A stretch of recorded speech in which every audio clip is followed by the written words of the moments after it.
Hey everybody, welcome back to another Freedom Chronicles Shorts episode. Thanks for joining us. Of course, hit that like button, hit that subscribe button if you're on YouTube, subscribe to the channel, drop a comment down below as well, and take it over to Rumble. Subscribe on the Rumble page, and also hit that little red button on the side that says join. Join the Freedom Chronicles Locals community for a bunch of really great exclusive content. And while I'm wearing a Steven Crowder shirt today, we will not bend, we will not break, we will not yield ever. You can go get some Freedom Chronicles merchandise. Use that QR code right there. You can get loud locally with Freedom Cow. You can show this and be a conversation starter and say, if not us, who? If not now, when? And Ronald Reagan is always a winner right there. Evil is powerless if the good are unafraid. So go check out the link in the description or use this QR code right there and go check out the Freedom Chronicles shop. So, big news yesterday. Affirmative action is officially dead.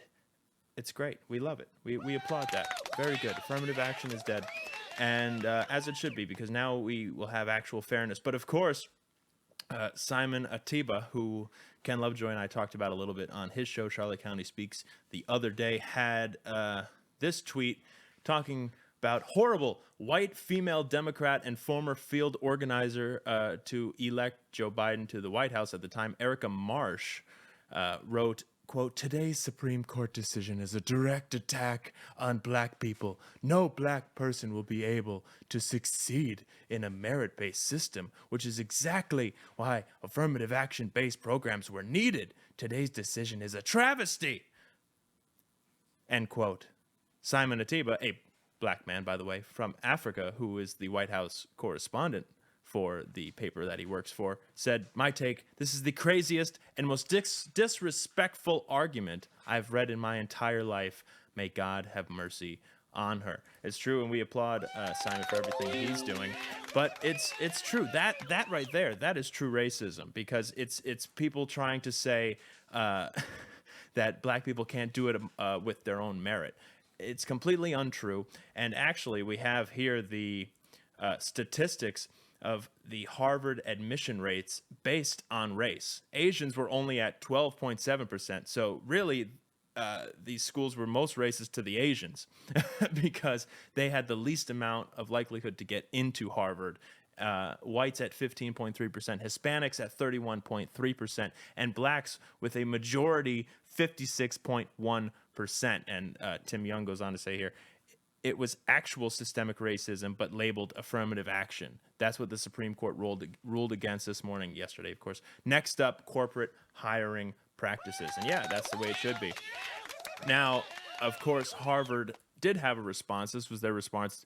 "Dear members of the Harvard community, today the Supreme Court delivered its decision in Students for Fair Admissions versus President and Fellows of Harvard College. The court held that Harvard College's admission systems does not comply with the principles of the Equal Protection Clause embodied by Title VI of the Civil Rights Act. The court also ruled that colleges and universities may consider in admissions decisions, quote, an applicant's discussion of how race affected his or her life, be it through discrimination, inspiration, or otherwise," end quote. "We will certainly comply with the court's decision." So basically, all you have to do is write a really good essay, and I'm sure kids will just have AI put it together for them anyway, but just say how you're such a victim and write your essay about all the discrimination you went through in your life, and then they'll let you in anyway. So of course they will always find loopholes for these things, but of course Project Veritas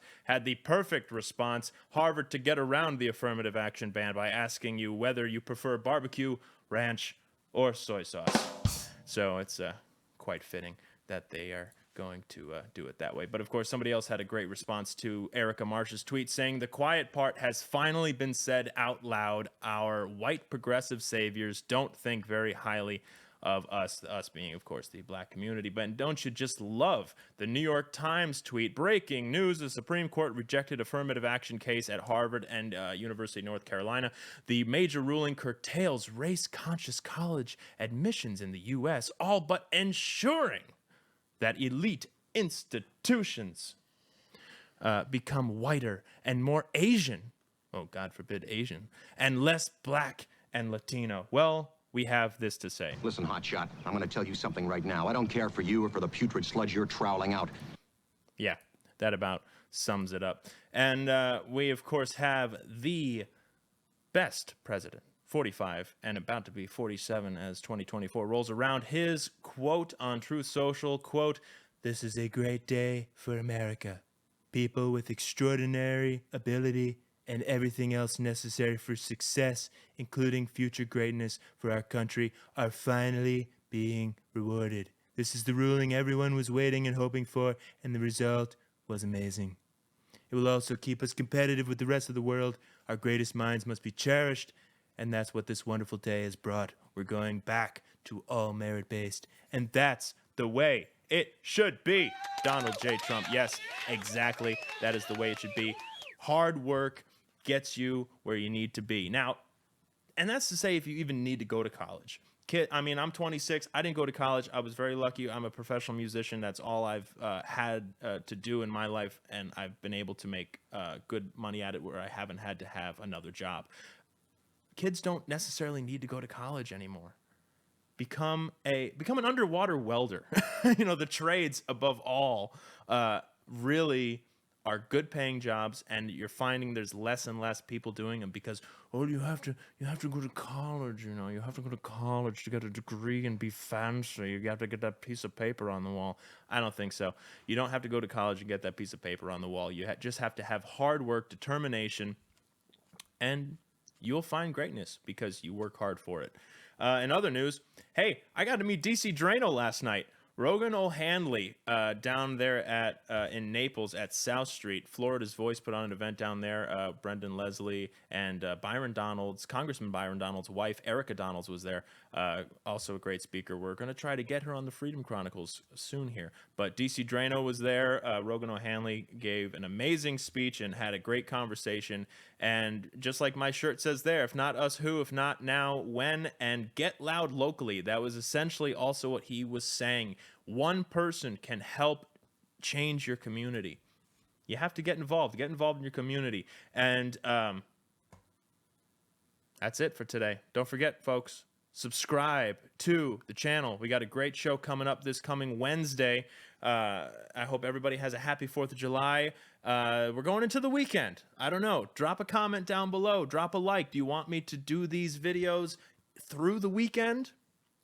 I can throw out a couple videos here. There's always news that's happening every day, including the weekend. So if you want to see more of these videos, especially during the weekend, let me know. I'm going to try to do these videos as much as possible. So drop a comment down below. Subscribe to the YouTube channel. Subscribe to the Rumble channel. Go check out previous full episodes of the Freedom Chronicles. My speech from the DeSoto Charlotte Republican Club. That video is now up on YouTube and Rumble, so you can go check that out as well. Thank you for being a supporter. Go check out the Freedom Chronicles shop. Go join the locals community, and we'll see you in the next video.